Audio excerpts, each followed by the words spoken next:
नमस्कार, times now Navbharat के digital page पर आपका स्वागत है। मैं हूं पीयूष पांडे और मेरे साथ हैं आलोक पुराणिक, आर्थिक मामलों के जानकार। और अभी अभी निर्मला सीतारमण ने लोकसभा में बजट पेश किया है और हम जानना चाहते हैं कि बजट की दशा और दिशा क्या क्या है, क्योंकि माना जा रहा था कि मोदी सरकार का ये बजट 5 राज्यों के चुनावों के मद्देनजर चुनावी बजट हो सकता है। तो आलोक जी, क्या इसे चुनावी बजट कहा जा सकता है? इसे कोरोना बजट कहूँगा मैं इसलिए कहूँगा कि इसे मैं डर रहा था कोरोना मुझे हो जाएगा, नहीं हुआ तो ना होना अपने आप में राहत है। मैं और हेल्थी हुआ, सवाल ये नहीं मुझे कोरोना नहीं हुआ, ये राहत एग्जैक्टली ये है कि टैक्स कोई नया नहीं लगा, ये राहत है मुझे।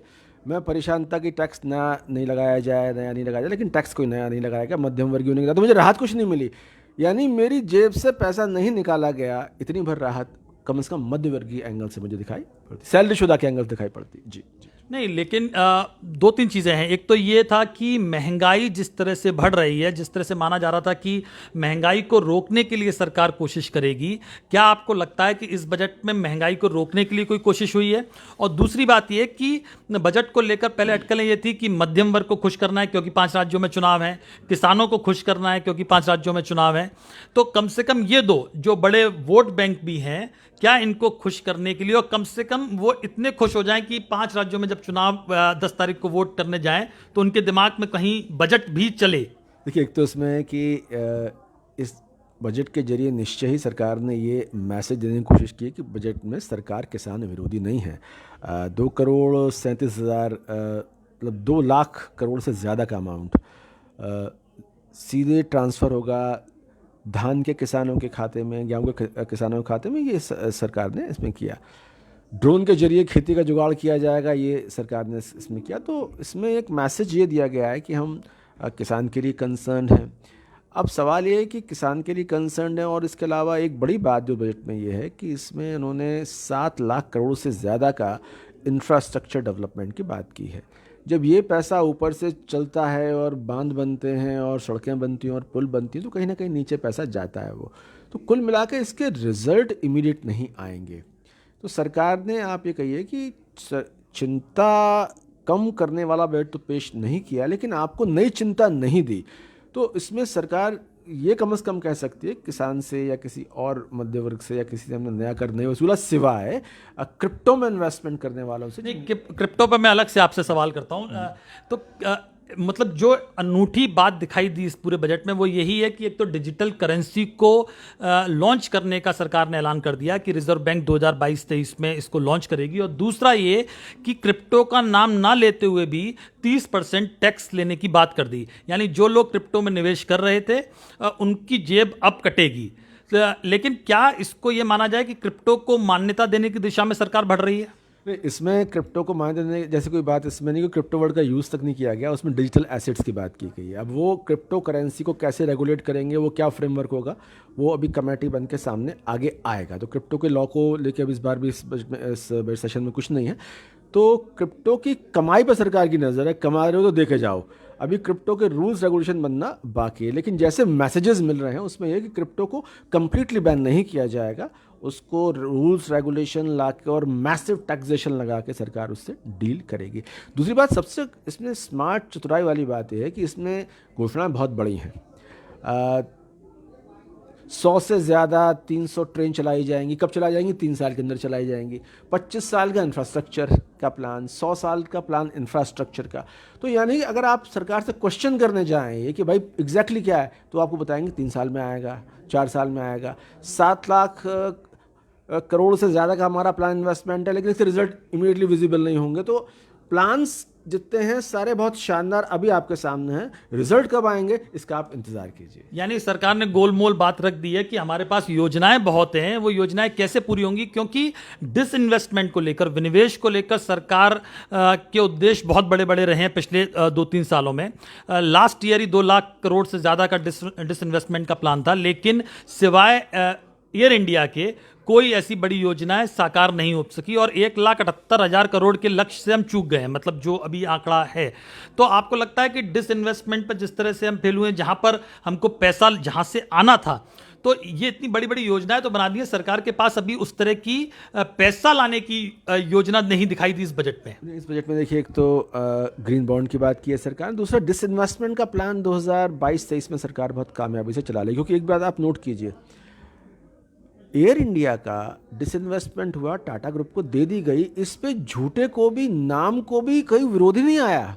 मैं उम्मीद कर रहा था कम से कम कुछ विपक्षी औपचारिकतावश कुछ कमेंट तो करें, वो कमेंट तक नहीं है। चुनाव चल रहे हैं, पार्लियामेंट सेशन चल रहा है, कहीं से कोई कमेंट नहीं है। तो ये सरकार, मुझे लग रहा है कि आने वाले 22-23 के अंदर बहुत एग्रेसिव तरीके से इसको डिसइन्वेस्ट करेगी और जो टारगेट रखे गए होंगे उससे ज़्यादा बेहतर मुझे उम्मीद दिखाई पड़ती है, क्योंकि कोई पॉलिटिकल पोजीशन उसमें लेकिन एलआईसी को लेकर बात हो रही है और एलआईसी को लेकर विरोध, और वो एक पॉलिटिकल मुद्दा बनना तय है, ऐसा मुझे लगता है।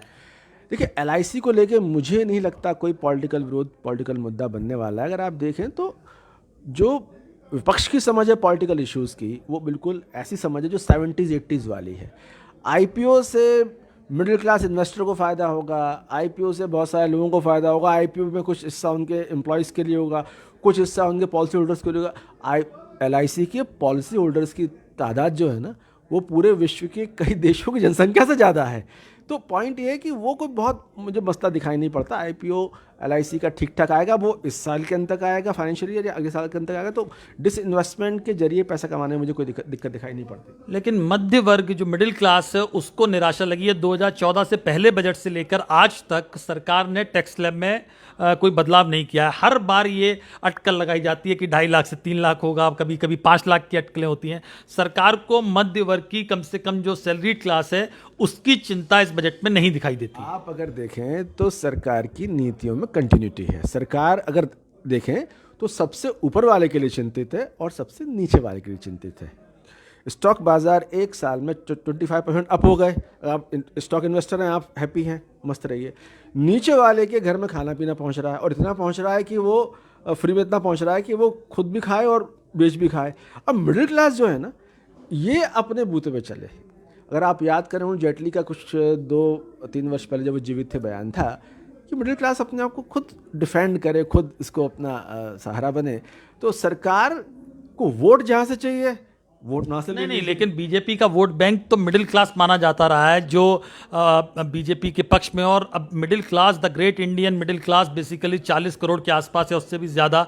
तो उसकी चिंता कहीं नहीं दिखाई दे रही, और उसको सबसे ज़्यादा आशा रहती है कि भैया कुछ टैक्स स्लैब बढ़ा दो। मिडिल क्लास को ये सरकार आपसे मुझसे अच्छी तरह जानती है, वो जाएगा कहाँ, वो कहाँ जाएगा आप देखिए। तो यानी बीजेपी को लगता है कि ये वोट बैंक छिटक नहीं सकता, इसलिए इसकी चिंता करने की जरूरत नहीं है। सवाल ही नहीं उठता। मिडिल क्लास को लेके बहुत बहुत कूल हैं वो, कि ये मिडिल क्लास सैलरी वाला हल्ला चाहे लाख मचा ले, वोट आखिर में जाकर उसे बीजेपी को ही देना है।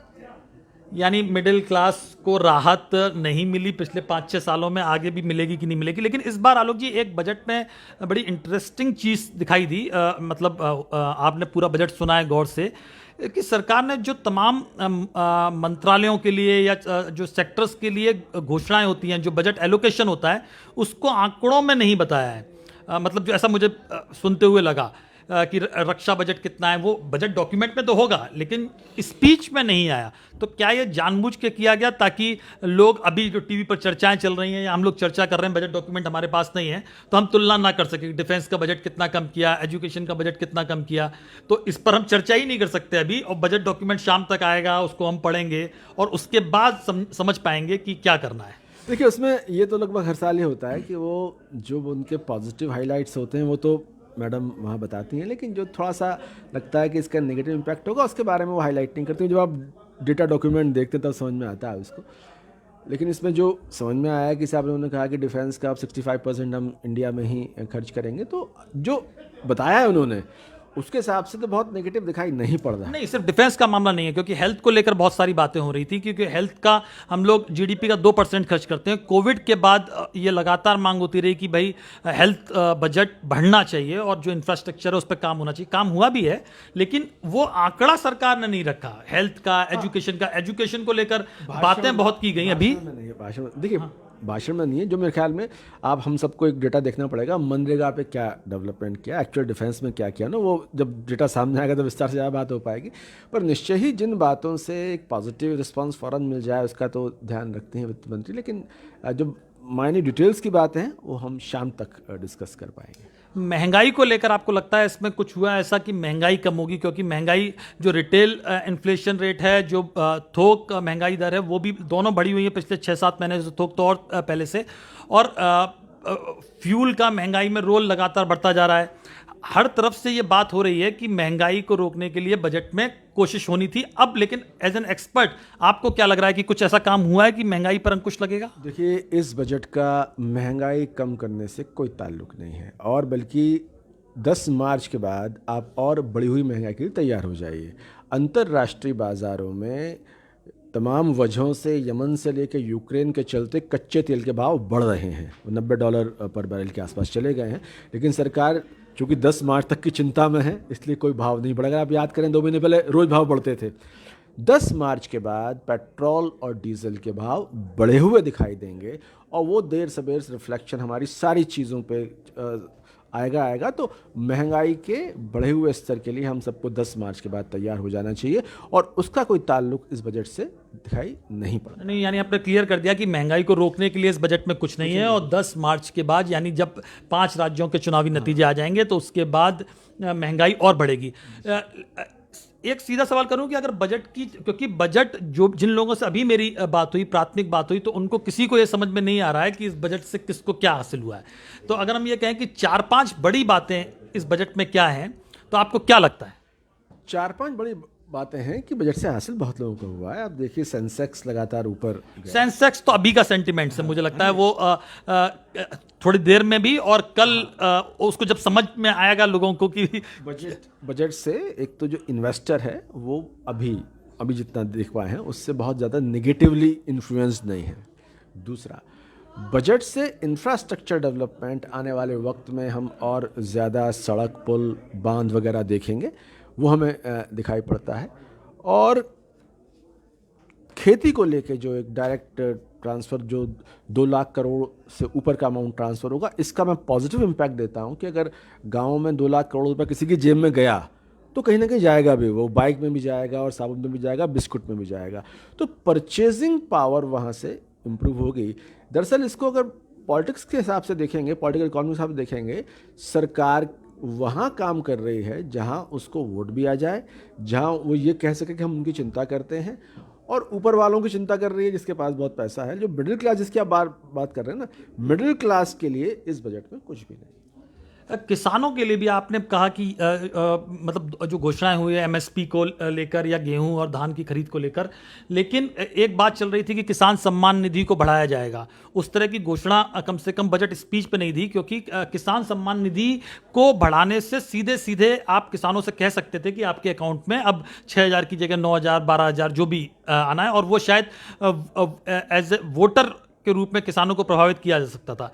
तो आपको लगता है कि अभी जो 5 राज्यों में चुनाव होने हैं, किसानों को कुछ भी ऐसा मिला है या समझ में आ रहा है कि वो वोट डालने जाते वक्त इस बजट को ध्यान में रखें? अगर डायरेक्ट मेरी जेब में पैसा आना ये क्राइटेरिया है तो आज की तारीख में किसान को ऐसा कुछ नहीं मिला है। यानी नहीं, मेरा ये भी है कि किसान क्या समझ पाएगा, क्योंकि अब वोटिंग में ज़्यादा दिन नहीं रह गए हैं, और जब तक उसकी समझ में आएगा, तो आप ये सीधे सीधे मान रहे हैं कि किसानों के लिए कम से कम जब वो वोट डालने जा रहा है उसके लिए कुछ नहीं है। देखिए, किसान, पहली बात, बतौर किसान कभी वोटिंग करता नहीं है। जब किसान होता है तो वो गुजर होता है, जाट होता है, ब्राह्मण है, बनिया होता है, जब वोट करने जाता है वो, ये किसान एज ए वोट बैंक कहीं एग्जिस्ट नहीं करता। Middle class as a vote bank कहीं एग्जिस्ट नहीं करता। या हम मार कर लें कि हम यहाँ जो है सैलरी नहीं बढ़ रही, लेकिन जब आप में से कोई लोग वोट करने जाएंगे तो वो बनिया, ब्राह्मण, कायस्थ के तौर पर वोट करने जाते हैं। और ये चीज़ मुझसे ज़्यादा बहुत स्मार्टली वो नेता समझते हैं कि आप कुछ ना दें, उसके बावजूद